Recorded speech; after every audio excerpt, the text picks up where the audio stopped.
Welcome back to the B4evaKool podcast. My name is Fortyfive. My name is TJ with Two O's and Coffee. What's going on, man? We're going to do a quick recap of the qualifying 1 and 2 in the sprint race. Man, how you doing today? I'm doing good, watching Silverstone. Such a big track, it's like over 3 miles. Not a lot of hard braking. We're back from summer break and just decided to watch some MotoGP, but it was good. Good sprint action today for sure. And what did you think about the qualifying? So the qualifying was pretty, it was pretty good. There was like a couple of big hitters in there that, obviously there's going to be a lot of guys that's trying to get to the top of the pack that get stuck in the Q1. But Alex Marquez and Pedro Acosta got through. Right. I mean, it seemed pretty tight. I thought Raul Fernandez was going to have it for a little bit. Morbidelli, I thought these guys were going to do it, and like you said, Alex Marquez and Acosta came through Q1. It's pretty interesting how close Remy Gardner and Fabio is. Because Remy Gardner is just filling in. And he was less than a second off of Fabio's pace. I know we just talked about Rins getting that seat, but I mean, hey, Remy Gardner might need another tour in MotoGP. Yeah, I mean, there's seats open. I mean, he's I think this is his second or third round this year. So, I mean, he's always been in the back, but it's just what he's been given. But he's still proven that he can keep up, which is a good thing. And yeah, from Fabio's time to his, I mean, Fabio is in the 159s. Mm-hmm. To be really competitive, you got to be in the 58s, pretty much. I mean, obviously the top two guys are closer than that, but I think Remy Gardner is definitely pushing it to. I don't know if he's trying to get a seat, but right. I think he's just having fun and just taking advantage of the opportunity. It's unfortunate that Rins got hurt and is sitting out for the weekend. Obviously, he's Remy Gardner is filling in for Cal Crutchlow, who suffered an injury. And so it's not like he came in for Rins, but you never know what the next rounds are going to be like if Rins is not back in the is not fully fit by the next round. Yeah, I mean it's yeah, we'll see. He did have a spill during practice, so I mean he is still limping out there. But I think it's good for him to get the seat time. I mean, it's just that's all you need is just to keep up with the pace. Then the sky's the limit from there. As long as you can not just fill in just one race or another, but if you can keep continuing, improve it, you can probably get a seat back. Right. Yeah, it sounds like Ren's got a couple of weeks until the Red Bull Ring. So hopefully he'll be ready by then. But if not, Remy Gardner, you never know. Well, actually, I don't know what World Superbike weekend is like, but I suspect if he's available, he'll be happy. And he still has tomorrow in the sprint race to do something there as well. Let's talk about Q2 now. Was it like you thought it was going to be, or the elation came out of nowhere? So there was a little press conferences about Pecco arguing about people following him, trying to get a time, and Pecco got his he got the number one time at first, and then Leish came out of nowhere. I mean, that Aprilia, I don't know, the times he does, sometimes it shocks me. I like to see it when he gets up there, and I think he deserves it for sure. But we all expect to see like Jorge Martin or Pecco, one of the top guys. Bastianini was up there at one point, and then here comes Elish. So yeah. For that. Old man came through. He's the oldest man on the grid. Yeah, you need to be up there though to compete. Yeah, definitely. Like 7th or 8th, you gotta fight. First, you gotta make it through turn 1. Once you make it through that, you got a long fight to get to the front. So, but yeah, good for him to get pole. Mark Marquez seemed to be struggling a little bit. You talked about Pecco complaining after qualifying second on the grid. I I don't want to sit here and say start with Mark Marquez, but it does look really bad. To do that, and there's other riders doing it now, and so it is a fair point. It's not something that I get it, you can do it, you know what I'm saying, but how's that relationship going to be like when you're not on the track, when you do things like this? It's like, yo, run your own race. Jack Miller, Bagnaia, Martin, Vinales, Elish, and Mir and Luca Marini, Bezzecchi. These are guys that don't look for tow. Morbidelli, these are guys that don't look for tow. But then there's other guys that do it, and it really just, to me, at the end of the day, nobody's winning. Yeah, I feel that Mark does it as a struggle tool. There's been times where most of the season where that hasn't really been a subject, especially from the times him being on Honda. And we saw it going through the practice and qualifying where he's not, top 5. He's like 8 or 9 or somewhere right in between. In his mind, he's like, I need to be up there. So he just results to that Honda mentality, toe moment, and it's just transformed back into the Honda mentality and just cost him. That's not a Honda mentality, man. That's a bully mentality right there. That's straight bully. And I think because he's 8 times world champion, I think he feels he can get away with it. But from a fan and from looking on, it's like, bro, come on. We know it's going to take you time. Don't force it. You know what I'm saying? Don't force it. You got the factory seat, bro. Don't force it. You don't need to do this. The Ducati, you just find your groove, take your time and find your groove. Because you don't want to see it. These other riders don't want to see it. And at the end of the day, so far, it's not helping you. It's another thing when you are just line up behind somebody, or if you just cool off for just a couple turns and then you just pull up behind somebody. But when you specifically pick a rider and it's like, he pull off the track, you pull off the track. He pull back on, you pull back on. He slows down, you slow down. It's like, dude, just go on. Yeah, and you're making it worse for everyone. Tires getting cold, you're getting people irritated, and it's just not fun at that point. So right, because you saw when Bezzecchi and Diggia was behind Bagnaia and Marquez trying to squeeze in. And then he didn't make the pass, unfortunately, because he had the room. He had open track. You know what I'm saying? But he was looking for that toe. And then he had more pace than Bezzecchi, but he's mad at Bezzecchi like Bezzecchi's riding slow. It's like, bro, just do your thing, man, because it don't look good. Exactly. I do remember that. There's a lot of throwing hands up in this session for all the riders too. So. Oh, for sure. But yeah, that's. I don't understand what makes him. I know his coaches don't tell him to do that. It's like a off order thing. Like when they tell you to run play A, you run in play B, and you're like, what's he doing out there? Right. And I don't know how Ducati's going to deal with this. You know what I'm saying? They're the ones that ultimately made the decision to put him on the factory seat. So I don't know how they're going to deal with it. But right now, I don't think it was a good decision right now at the moment, just seeing it because the way it's playing out, because now you can't have somebody else think they can do what they want.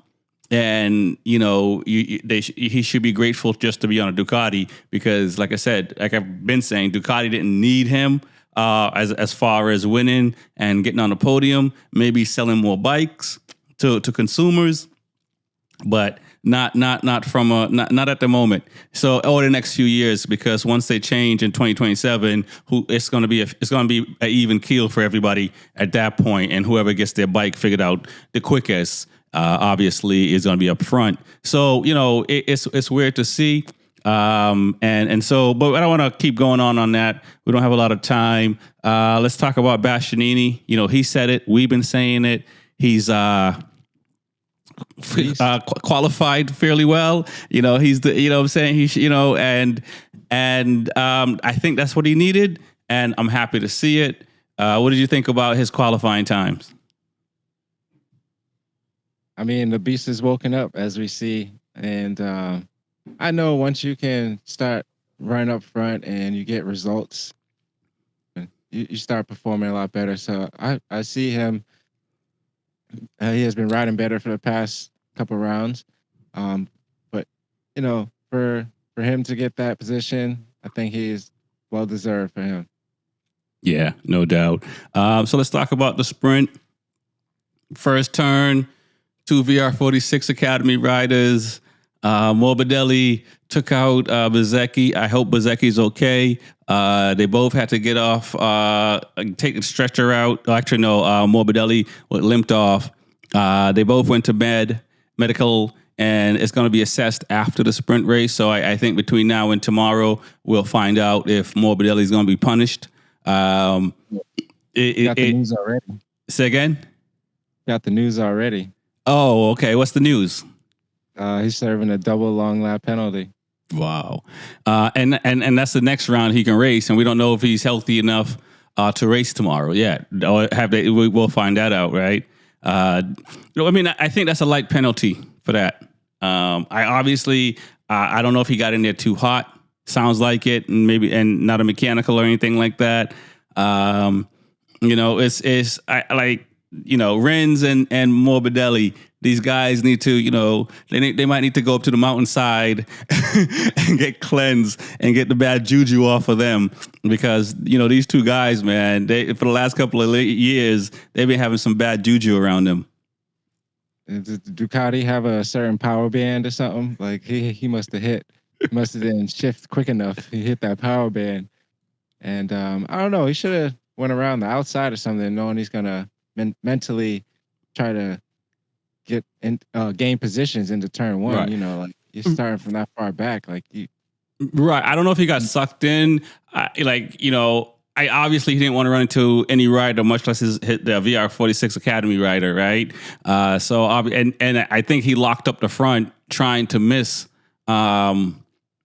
Bezecchi, from what I could tell. But when you're going that fast, you got hundreds of seconds to make a difference between missing somebody and hitting somebody. Because even in the sprint race, you saw Brad Bender and Acosta. They collided, and Acosta had to ride with one arrow missing on one side of the bike. So I do feel bad for obviously Bezecchi, because I think he's starting to feel a little bit better.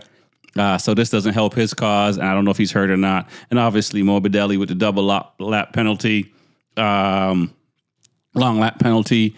It sounds like he has a seat for next year. So as far as that's concerned, because he's been riding really well, so I hope it's not too much of a setback for him. Yeah, I hope so. I hope not. But as far as Bezecchi, like his bad breaks continues.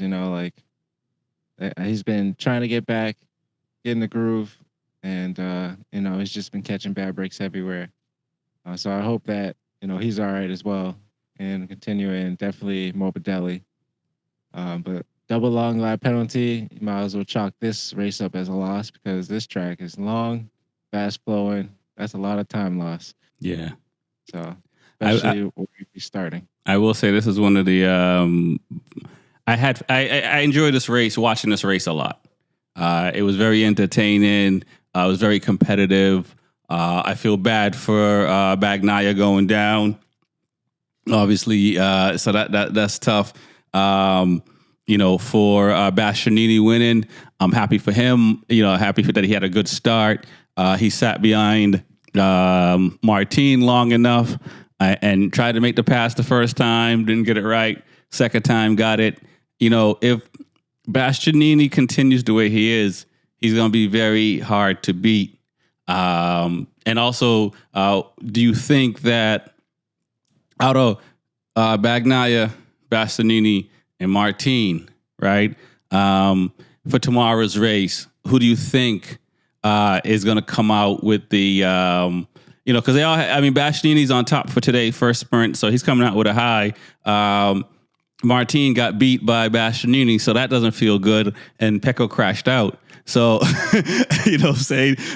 Marquez crashed out too, but I don't think Marquez was going to catch them anyway. And I don't know if if we'll see what happens tomorrow. Mark's going to have some luck to catch those guys tomorrow. So out of these three guys, and I'm not saying Aleix can't win it, but Aleix had a really good ride.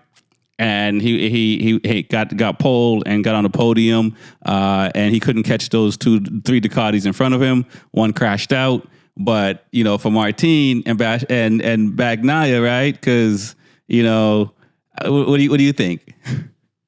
Are you serious? You know the answer to this one. We know this was a sprint race. It didn't really matter for Pecco. I mean, of course, he wants the points. Okay. Turn one. Tomorrow, Pecco is going to be up front, and he's not looking back.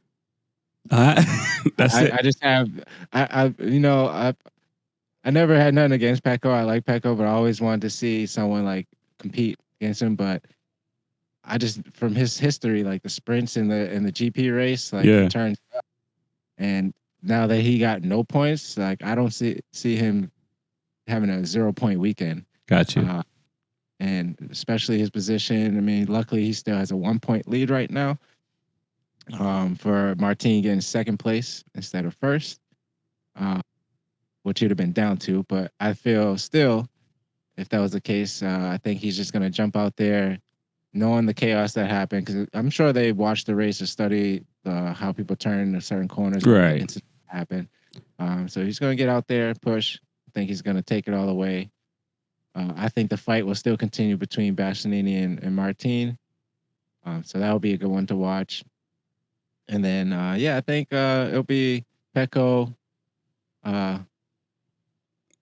Bastianini. Okay. Well, it's proven that Bastianini can pass Pecco because he's done it. He can pass Marquez because he's done it, and Martin because he's done it. And it's only poor qualifying.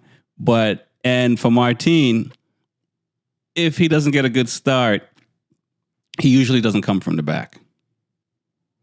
You know what I'm saying? So he can get out front, and he has to get a certain amount of, a second or a second and a half in front of somebody and manage that time, and he generally would win the race, right? But the Marquez, and I'll give Marquez credit for this, and he continues to do this, he can go through the pack. Bastianini can go through the pack. And Pecco can force his way to the front, but he usually do that in the first corner. And he can do that mid-race and after, right? And I think that's what he was doing mid-race and after to push when he tucked the front. But we don't know now if it was a mistake on him, or if it's the gremlins in the Ducati where these guys are crashing out and they say that they're doing the same thing and they don't know what happened. Yeah, I think the mistake was probably on Pecco, knowing that he had to push for his position that he was in. But that I want to read up on as well, to see if it's actually Ducati gremlins. But I do know one thing, that Jorge is going to have some nightmares for Bastianini passing him the last corner in Mugello to win. Bastianini passing him in Silverstone. Yeah. I mean, it was a lot of laps left, and it was a sprint race. But now he know if somebody's coming up behind him, it's not just Pecco or a sneaky Marc Marquez. He's got to worry about the beast now, and the beast has figured him out. And as you see, like when you're riding behind a rider and you're stuck behind him for a few laps, there's a couple corners where you're like, all right, this is my opportunity. Right. So Bastianini definitely took his opportunity very cleanly. I don't remember what lap he passed him, but there's no looking back. Pretty much, he just knew he had the pace to inch out, and he did. Right. And go ahead. No, just saying it's gonna be interesting Sunday. Can't wait. Oh, it's going to, listen, man, I cannot wait for that myself. It's definitely going to be interesting. And we can see, I think before the summer break, the 2023 Ducati, depend on certain tracks, they were close to the 24 bike. But now we see all the 24 bikes are pulling away from the 23 bike. And if that continues for the rest of the season, it's going to be very hard for Marquez to catch up. I mean, I'm sure he knows that. And with this being a not more technical track, he needs that assistance, it seems like. So he started, I guess, that toe trail again. And I haven't really seen that, like I said before, in the past few races because, a lot of turns and hard braking. And this one is just a lot of gas. And as you see, at the end of the sprint, we had like 2 or 3 riders who ran out of gas. But it was all Ducatis. They're like all Ducatis that ran out of gas. Yeah. So, it's a big track. Yeah, it is a big track. That's why there's only 20 laps in the main race and 10 in the sprint. Let's shout out the sponsors, man. Yeah, I appreciate Fisher Vortex, Woodcraft Technologies, JNG Performance, and Hideaway RV Rentals. Since I've started racing, help me out. No doubt. Shout out to Workbench Technology. Go to Workbench Tech. Get all your information. Shout out to Hamden Yard, hamdenyard.com, and get your latest gear from there. Also, go to B4evaKool.com. We want to thank all the sponsors, all the folks that are subscribing and liking us and commenting. Continue to do it. Appreciate it. My name is Rex 45. My name is TJ with 2 L's and Coffee. Peace. Peace.